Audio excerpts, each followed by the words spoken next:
திரு செந்தில், இப்ப பார்வையாளர்கள் அனைவருமே இந்த வழக்கின் தன்மையெல்லாம் ஃபாலோ பண்ணிருக்க மாட்டாங்க, சட்ட நுணுக்கம்லாம் தெரியாது. மேலெழுந்த வாரியா இதுக்குள்ள அரசியல் இருக்கா இல்லையா, பழி வாங்குறாங்களா இல்லையா அப்படின்னு இப்ப தமிழிசை சொல்றாங்க தப்பு பண்ணியிருக்காங்க. இன்னும் சிலரே என்ன சொல்றாங்கன்னா, அமலாக்கத்துறை அரசியலெல்லாம் பயன்படுதுங்க, ஆனா திமுக ஆட்சியில தவறு நடந்திருக்கு, ஊழல் நடந்திருக்குங்க, இதை பழி வாங்குதல்லாம் சொல்லி தப்பிச்சுக்க முடியாதுன்ற வாதங்கள்லாம் இருக்கு. இது அரசியலா நீங்க சொல்லுங்க, இதை எப்படி புரிஞ்சுக்க? இது பழிவாங்குற நடவடிக்கை தானே. இப்ப எனக்கு முதல் முறையாக நான் அக்னீஸ்வரனோடு உடன்படுகிறேன். அவருடைய துணிச்சலை நான் பாராட்டுறேன், மதிக்கிறேன். அவர் பேசுகின்ற பொழுது ஒண்ணு சொன்னார். என்ன சொன்னார் அப்படின்னு கேட்டீங்கன்னா, அம்மையார் செல்வி ஜெயலலிதா அவர்கள் மீண்டும் பதவியேற்றது தவறுன்னு ஒரு வாதத்துக்கு வந்தார். அந்த துணிச்சலை நான் பாராட்டுறேன். ஏன்னா சொல்லவே இல்லை சார். இன்னைக்கு தலைப்பு என்ன சார்? நான் அப்படி சொன்னேனா? செந்தில் பாலாஜி வச்சு அதை பொருத்த போறாருன்னு நினைக்கிறேன். இப்படி செட் பண்ணி கொண்டு வரதா செந்தில் சாருடைய வேலையா இருக்குது. அக்னி நீங்க என்ன கம்பேர் பண்ணாதீங்க, நான் அப்படி பேசவே இல்லை. ஆரம்பிக்கும் போதே பதறாதீங்க, ஒரு நிமிஷம் இருங்க, நான் பேசி முடிக்கிறேன், நீங்க சொல்லுங்க, உங்க டேங்க்ல சொல்லுங்க, உங்களுக்கு நேரம் தருவார் நம்முடைய விஜயன் சார். நீங்க என்ன சொன்னாரு திரு விஜயன் சார்? செந்தில் பாலாஜி ஜாமீன்ல வெளியில வந்தவுடன் அமலாக்கத்துறை அமைச்சராகவே பொறுப்பேற்கலாமா, அது எவ்வளவு பெரிய பாவம், தவறு அப்படின்னு கொந்தளித்தார் அக்னி. செந்தில் பாலாஜி பொறுப்பேற்றது தவறுன்னு அக்னி சொல்லுவார்னா, ஜாமீனில் வெளியில் வந்து அம்மையார் செல்வி ஜெயலலிதா அவர்கள் முதலமைச்சராக பதவியேற்றதும் தவறு தானே. அது என்ன, அங்க வந்தா ரத்தம், அங்க வந்தா தக்காளி சட்னியா, என்ன வாதம் இது? அப்ப இது பியூரா? நீங்க அழகா ஒரு क्वेश्चन திருப்பி ரைஸ் பண்றீங்க. அப்ப வழக்குல இருந்த செந்தில் பாலாஜிக்கு அமைச்சர் பதவி கொடுத்ததும் தப்பு தானே, அப்ப முதலமைச்சர் செய்தது தவறு தானே சார்? அதை கேளுங்க சார். நீங்க அது எப்படி சார் இரண்டு போன செல்வி ஜெயலலிதா அவர்களை விமர்சிப்பதற்கு செந்தில் சார் ஏன் அவ்வளவு துடிக்கிறாரு? அவர் பேசட்டும், உங்க கேள்வியை எடுத்து பதில் சொல்லுங்க. நான் பேசி முடிக்கிறேன். அப்ப இறந்து போனவங்களை விடுங்க சார், இன்னைக்கு நடப்பு அரசியலை பேசுங்க. நான் என்ன பேசுறதுங்கிறத நீங்க முடிவு பண்ணிக்கிட்டே இருந்தீங்கன்னா அக்னி, நான் வார்த்தை குறுக்கிடுவேன். அந்த டிபேட் மட்டும் இல்ல, நீங்க எந்த டிபேட்ல கலந்துட்டாலும் நான் குறுக்கிடுவேன் அக்னி. சரி, விஷயத்துக்கு செந்தில் போ. பயப்படாதீங்க, ஏன் பயப்படுறீங்க விஜயன் சார்? நீங்க கேட்ட கேள்விக்கு வரேன். அரசியல் பழிவாங்குதல் எண்ணிக்கை. ஆமா சார். எப்படின்னா 1,76,000 கோடி 2G வழக்குன்னு சொன்னாங்க. என்ன சார் ஆச்சு இன்னைக்கு? அந்த நம்பரை செட் பண்ணது யாரு? இதே பாஜக, இதே RSS எல்லாரும் சேர்ந்து அந்த பிகரை செட் பண்ணி, இதே ஜெயலலிதா மேடம் இவங்களுக்கு ஆதரவான எல்லாரும் சேர்ந்து 1,76,000 கோடி கட்டுக்கட்டா பணமா எடுத்துட்டு போனாரு ஆராசான்னு சொன்னீங்க. ஆக்சுவலி CAG என்ன சொல்லிச்சு? இழப்பு ஏற்பட்டிருக்கலாம் என்று சொன்னதை இழப்புன்னு சொல்லல, ஊழல்னே அன்னைக்கு ஒரு நம்பரை பிக்ஸ் பண்ணீங்க. அந்த நம்பரை பிக்ஸ் பண்ணி திருப்பி பேசுனீங்க. நீதிபதி சொன்னாரு சாட்சி சொல்றதுக்கு ஆள் இல்லைங்கன்னாரு. விட்டுருங்க சார். இன்னைக்கு 5G நீங்க எவ்வளவு இடம் கொடுத்துருக்கீங்க? சரி, அதை விடுங்க. நீங்க காமன்வெல்த் ஊழலை சொன்னீங்கல்ல, இன்னைக்கு காமன்வெல்த் ஊழல் வழக்கை முடித்து வைத்தது யார்? இதே அமலாக்கத்துறை போய் CBI போய் என்ன சொல்லிட்டு வந்துட்டாங்க? ஒன்றிய அரசுடைய முகமைகள் போய், சார் எங்க கிட்ட இதை நிரூபிக்கிறதுக்கு எந்த தரவுகளும் இல்ல, ஆதாரமும் இல்ல, காமன்வெல்த் வழக்கை நாங்கள் முடித்து வைத்துக் கொள்கிறோம். நாட்டு மக்கள்கிட்ட பகிரங்க மன்னிப்பு கேட்கணும். இப்ப ஒரு இடத்துல தவறு நடக்குது, அந்த தவறுக்கு சொந்தமான அதிகாரிகள் அல்லது அவர்களுக்கு மேலதிகாரிகள் எல்லாரும் கைது செய்யப்பட வேண்டும். அவர்கள் அத்தனை பேரும் இதற்கு பொறுப்புனா, நான் இப்படி சொல்றேன், ஒன்றிய அரசின் பார்வையிலிருந்து சொல்றேன். ஒன்றிய அரசு இரட்டை இலை சின்னத்தை பெறுவதற்கு லஞ்சம் கொடுக்க முயன்றார் அப்படின்னு டிடி தினகரன் மீது ஒரு வழக்கு பதிவு செஞ்சிருக்கு. இப்ப டிடி தினகரன் யாருக்கு லஞ்சம் கொடுக்க முயன்றார்? தேர்தல் ஆணைய அதிகாரிகளுக்கு. இப்ப தேர்தல் ஆணையத்தினுடைய அதிகாரிகளை நியமிப்பது யார்? அதுல பிரதமருக்கு சம்பந்தமே இல்லையா? அப்ப பிரதமர் தான் லஞ்சம் வாங்கினார். அப்ப பிரதமர் பதவி விலகணும். அப்படி பேசுவோமா? இது என்ன லாஜிக்கு? மாநில சுயாட்சியை பத்தி முகுல் ரோஹத்கி பேசினாருன்னு ஒரு வாதத்தை வச்சாரு. முகுல் ரோஹத்கி எந்த அர்த்தத்துல மாநில சுயாட்சியை பத்தி பேசினாரு? ஏன் அவர் மிஸ்இன்டர்பிரட் பண்றாரு? முகுல் ரோஹத்கி என்ன சொன்னார்னா, சார் இந்த வழக்கு அனைத்தும் மாநில அரசுடைய காவல்துறை, லஞ்ச ஒழிப்பு காவல்துறை பதிவு பண்ணிருக்குது. நீங்க லஞ்ச ஒழிப்பு காவல்துறை பதிவு பண்ண வழக்குல நீங்க போய் தலையிடுறீங்களே, இது மாநில சுயாட்சிக்கு எதிரானதுங்கிறதா அந்த வாதம்.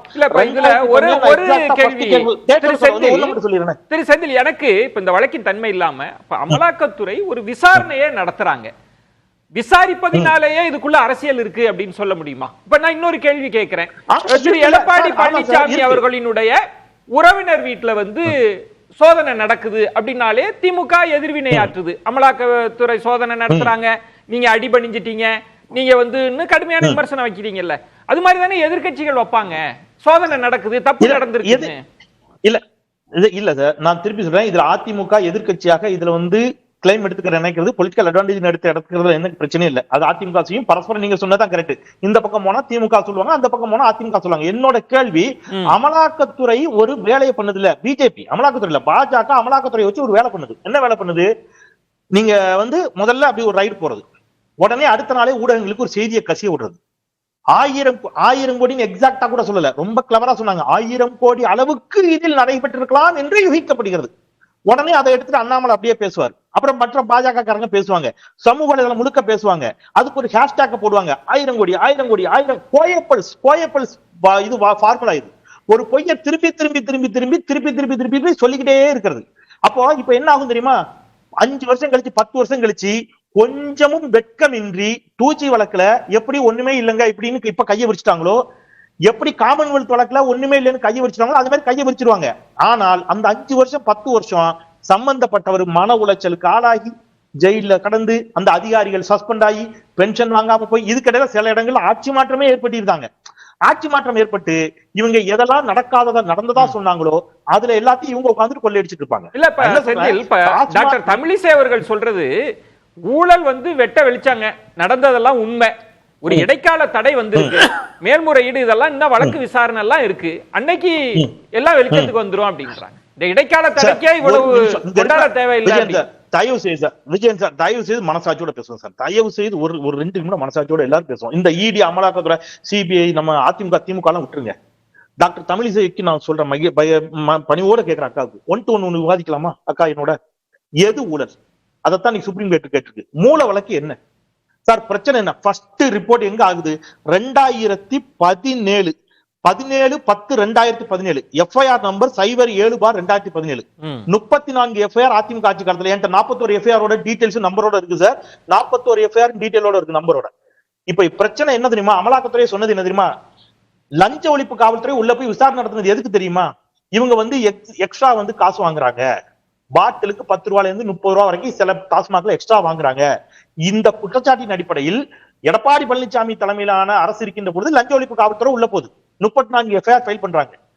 திமுக ஆட்சிக்கு வருகின்ற பொழுது 7 எஃப்ஐஆர் ஃபைல் பண்ணப்பட்டிருக்கு. இந்த 41 எஃப்ஐஆர் தான் இன்னைக்கு கபில் சிபில் அங்க கோட் பண்ணி காட்டுறாரு. நான் இயரோட டேட்டோட சொல்றேன். இப்போ ஒருத்தர் 10 ரூபாய் எக்ஸ்ட்ரா வாங்குனது ஊழல் அப்படின்னு தமிழிசை நம்புவார்கள் என்று சொன்னால், சிலிண்டர் வீட்டுக்கு சிலிண்டர் போடுறவரு 50 ரூபாய் வாங்குறாரு சார். நான் மனமோ வந்து கொடுக்கலாம், தப்பு இல்ல. 500 ரூபாய் கூட கொடுக்கலாம். ஒரு உழைப்பாளி சிலிண்டர் தூக்கிட்டு வர்றாரு, நான் 100 ரூபாய் கொடுக்கலாம், 200 ரூபாய் கொடுக்கலாம். ஏழைப்பாளைய கொடுக்க முடியாம கூட இருக்கலாம். எல்லோருக்கும் 50 ரூபாய் பிக்ஸ்டு ரேட். அந்த 50 ரூபாய்க்கு ரெசிப்ட் இருக்கா?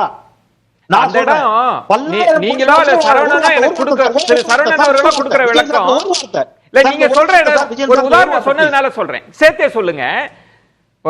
சிலிண்டர் போடுறவர் 50 ரூபாய் கூட வாங்குறாருன்னா அவருக்கு வச்சுக்கிறார், அவரு உழைக்கிறாரு, ஆசைப்பட்டு கொடுக்குறாங்க, வாங்கிக்கிறாங்க. கிடையவே கிடையாது. அதுதான் தப்பு. அவருக்கு வைக்கல. இந்தியா முழுவதும் எக்ஸ்ட்ரா வாங்கக்கூடிய 50 ரூபாய் மோடிக்கு பங்கு போகுது. என்ன சார் பேசுறீங்க? இதத்தான் திரு அண்ணாமலை அவர்கள் டாஸ்மாக்ல சொன்னாங்க. என்னமோ இதுக்கெல்லாம் ஆதாரம் இருக்காங்க. நீங்க சிலிண்டர்ல சொல்றீங்க.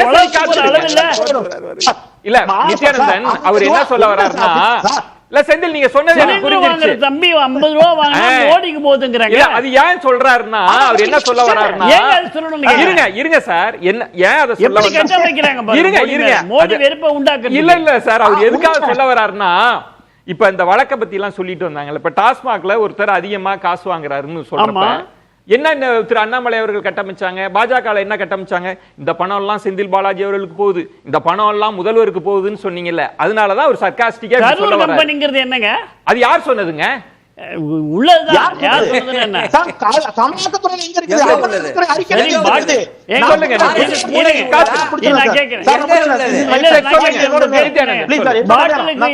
வாங்குறாங்க அப்படின்னா அங்க வேலை பார்க்கறவங்க வாங்குறாங்க நீங்க சொல்றீங்க. இது அரசாங்கத்துக்கு தெரியாதா? அரசாங்கத்தினுடைய பொருள் இல்லையா? அது எல்பிஜி வாங்குறது யாருக்கும் தெரியாதா? வாங்குறது அவங்களுக்கு மக்கள் விரும்பி கொடுக்கறதான். நம்ம இதுக்குள்ள வந்துடலாமே, நம்ம அதை தாண்டி 20 ரூபாய்க்கு செந்தில் நான் மீண்டு வரேன். திரு செந்தில் கொஞ்சம் காத்துருங்க.